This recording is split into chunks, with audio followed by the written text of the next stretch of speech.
Welcome to my channel. This is Captain Binoy Varagal, Assistant Professor, Department of English, St. Joseph's College, Devgiri, Kozhikode, Kerala. We begin a new series of lectures on Longinus, and in this series of lectures, we look at the Treatise of Longinus, which is titled On the Sublime.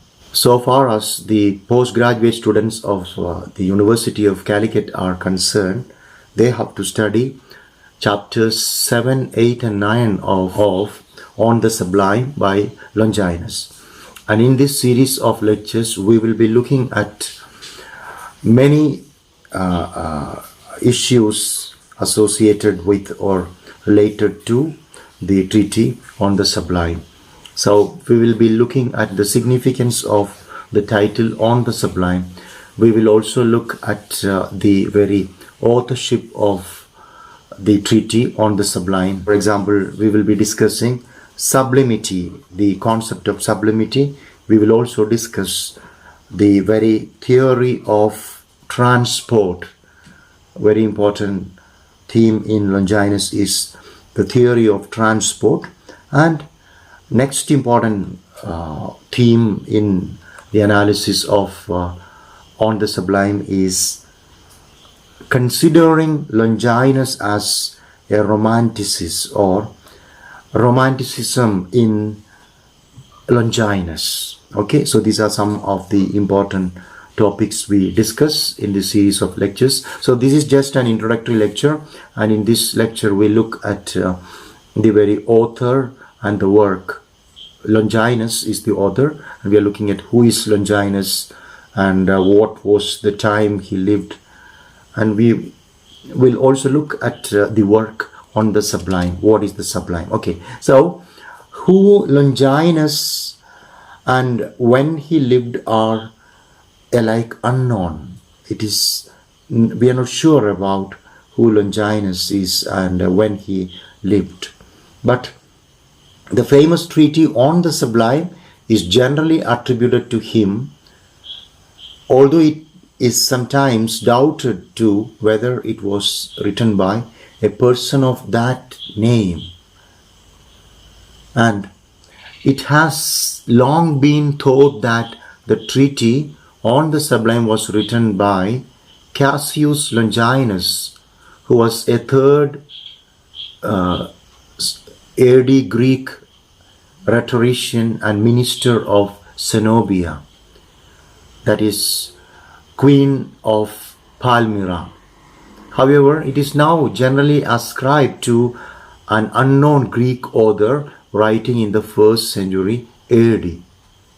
So, for the manuscripts of the work, particularly the Paris manuscript of the 10th century, which the later ones seem to follow, mention what look like 3 names. And according to the Paris manuscript of the 10th century, the authorship of the treatise may be by 3 people, like number 1 Dionysius, or number 2 Longinus, or number 3 Dionysius Longinus. But the uncertainty of the author and the date of the book is continuing, and that is adding a difficulty to, of course, the discussion of the treatise on the Sublime.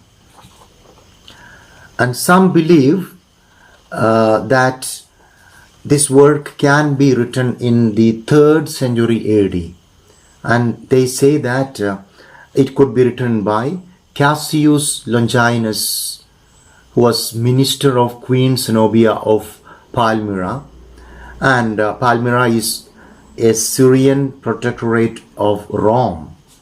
And some maintain that it could not have been written later than the 1st century AD, in which case the identity of the author cannot be established for the reason already stated, that he was a Greek and rhetorician is of no dispute at all. He was definitely a Greek, and he was of course a rhetorician, and it is written in Greek, and it is addressed to, of course, a Postumius Terentianus, a Roman, and we don't know anything about this Roman, that is Terentianus, Postumius Terentianus. So the treaty is addressed to Postumius Terentianus, and 1/3 of the treaty is missing, and the central argument in the treaty is what constitutes sublimity in literature. What is sublimity and what constitutes sublimity in literature? And On the Sublime is a work on which, rather it's a work which focuses on the effect of good writing.